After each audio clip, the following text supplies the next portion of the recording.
Well, there is plenty of other news around today. Let's bring in Nick Cater from the Menzies Research Centre. Nick, nice to see you. Thank you for joining me. Let's start with nuclear energy because another day, another scare campaign by Anthony Albanese. Let's take a look at this latest line from his press conference today. The only policy that they have put forward is, of course, their so-called nuclear plan. But the local senator here, Matt Canavan, belled the cat when he said that it was just a political fix, that nuclear didn't really add up, it wasn't the most cheapest form of energy that could be used, and it was just part of a fix to get the coalition through an election campaign. Well, it's a fix that will cost the Australian economy.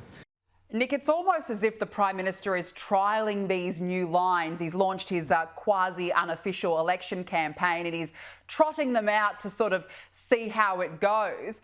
To me, it just sounds completely desperate again. How do you view this? Well, I hope he is trialling the lines. I hope that's not his finish line because that's... Do you think that's going to pass the pub test? I mean, can you actually tell me what he actually said? I don't know. I think what's happening is that the opposition, the government know they're in big trouble with their renewable-only scheme. It is putting upward pressure on power prices.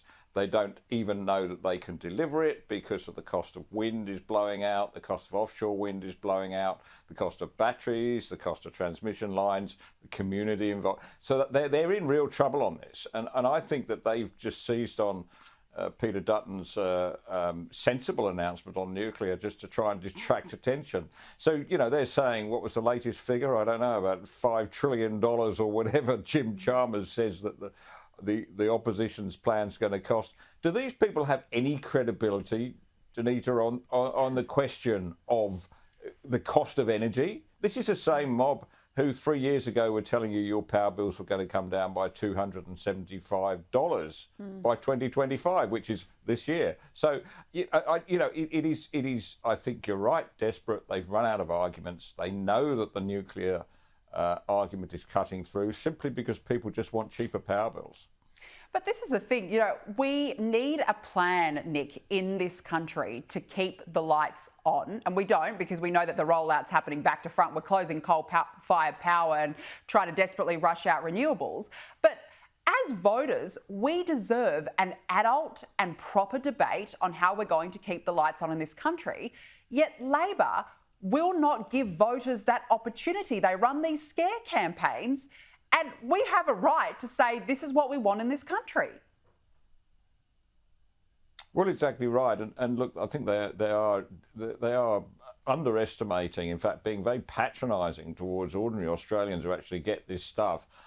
Broken Hill, for instance, I was in Broken Hill recently to investigate the power cut that happened there. There were 2 weeks they were off the grid because one power line came down. They're across this. They know the detail. They know that the battery that was supposed to kick in didn't kick in for another 8 days. They know that the wind farm and the solar farm there were just switched off the grid completely. They know that without baseload power, we're in trouble. And that this is what the government has missed. It's sort of dismissed baseload power as something old-fashioned and we don't necessarily need it anymore. I'll tell you what we do. Every country in the world, every developed country, every country with an energy grid that works has a baseload component to it.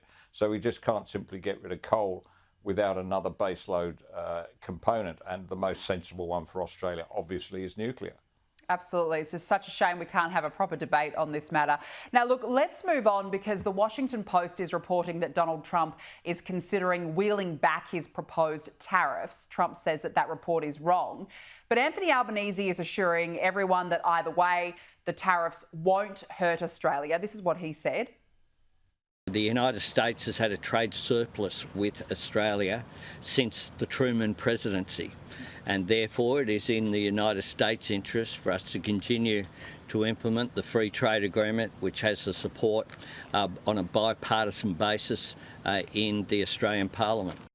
Well, Nick, I guess he can't have any more fears about the future of the economy. Well, that's right. Look, let's see what Trump does. We've only another 13 more sleeps to go. If I've calculated it correctly, inaugurated as president. My take on this is that Trump often uses the threat of tariffs really to get other countries just to wake up. The particular one I'm thinking of is when he decided, he announced he was going to impose huge tariffs on Mexico and Canada, like their two of their biggest trading partners. He did that, simply linked it to immigration. He didn't want illegal immigration, most of which, of course, comes across the Mexican border, but a significant amount comes across the border from Canada too. He wanted Trudeau to wake up, and Trudeau responded by immediately flying down to Mar-a-Lago. So he got the result he wanted, and I think that the actual tariffs, well, we shall see, but I'd be very surprised if he goes ahead with the tariffs on Canada, particularly now Trudeau has resigned. Yeah, he's probably celebrating that Trudeau has resigned. That was certainly a long time coming in itself. Now, look, let's talk more broadly about the economy. The Prime Minister and Jim Chalmers say that it's improving and that inflation is down. And they keep peddling this line, Nick, that the bad days are behind us. Now, it's not the lived experience of ordinary Australians.